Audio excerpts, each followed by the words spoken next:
မင်္ဂလာပါရှင်ဆွစ်ဇာလန်နိုင်ငံအင်တာလီကင်မြို့လေးကို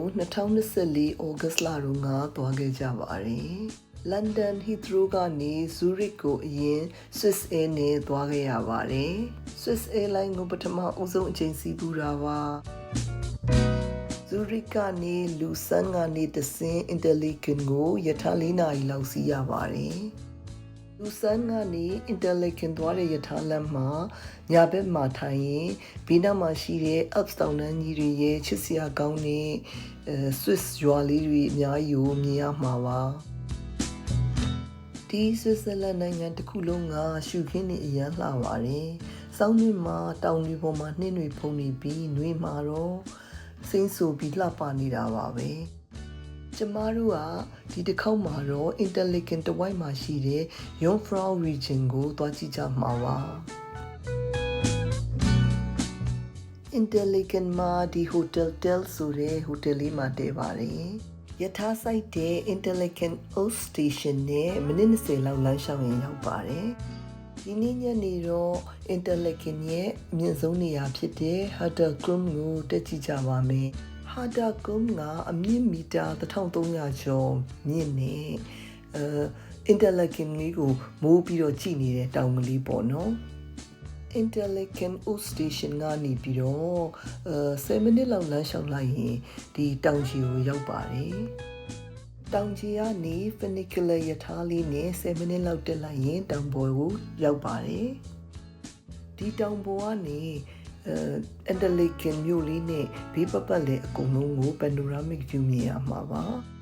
အခုကတော့မိုးရွာတော့မှမို့လို့ view ကတော့တိတ်မကောင်းပါဘူးကျမတို့တောင်ပေါ်ရောက်ပြီးတော့မကြာခင်မှာမိုးတွေရွာလာပါတယ်ဒီဥဒုကောင်းရင်တော့ Interlaken မြို့လေးကိုဒီထက်ပိုပြီးတော့ရှင်းရှင်းလင်းလင်းမြင်ရမှာပါဒီမြို့လေးက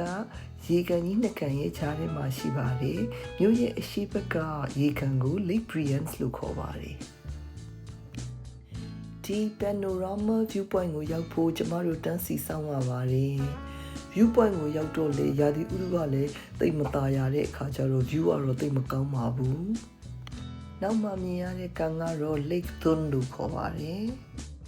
ဟိုနောက်ကတောင်ကြားလေးက Lauterbrunnen Valley တွေကိုနောက်တစ်နေ့ကျရင်သွားကြပါမယ်အဲ့ဒီ valley တွေကနေတဆင့်သွားတဲ့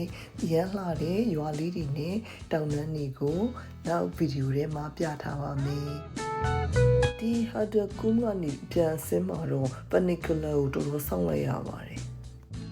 Interlaken မြို့ထဲမှာလမ်းလျှောက်နေပါပြီ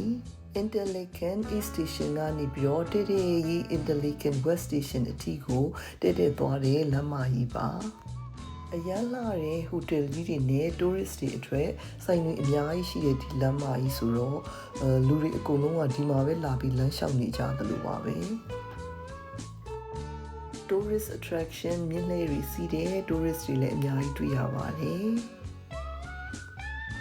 ဟိုနောက်မှာတော့နာမည်ကြီး Victoria Jungfrau Grand Hotel ပါ Korea Thailand တွေ crash landing on ယူရဲမှာပါခဲ့လို့ဒီ Interlaken ရောက်ရင်ကျမတို့ကလာကိုကြည့်ရမယ့်နေရာလို့သတ်မှတ်ထားတာပါဟိုတယ်ကြီးကတော့အပြင်ကနေကြည့်ရတာနဲ့ကိုတော်တော်ကိုခမ်းနားပါတယ်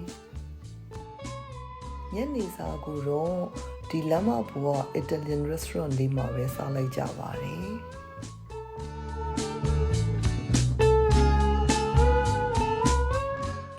နောက်တညနေမှာတော့ Interlaken West Station ဘက်ကိုသွားကြည့်ကြပါတယ်ဒီမြို့လေးကသေးသေးလေးပဲနဲ့နာမည်ကြီး Jungfrau region ရဲ့တောင်ကြီးတွေရေကန်ကြီးတွေကိုလာပြီးတော့ကြည့်တဲ့ tourist တွေအတွက်ဒါ major gateway ပေါ့နော်တကားပေါက်လို့ဖြစ်နေတဲ့အခါကျတော့တစ်နှစ်ပတ်လုံး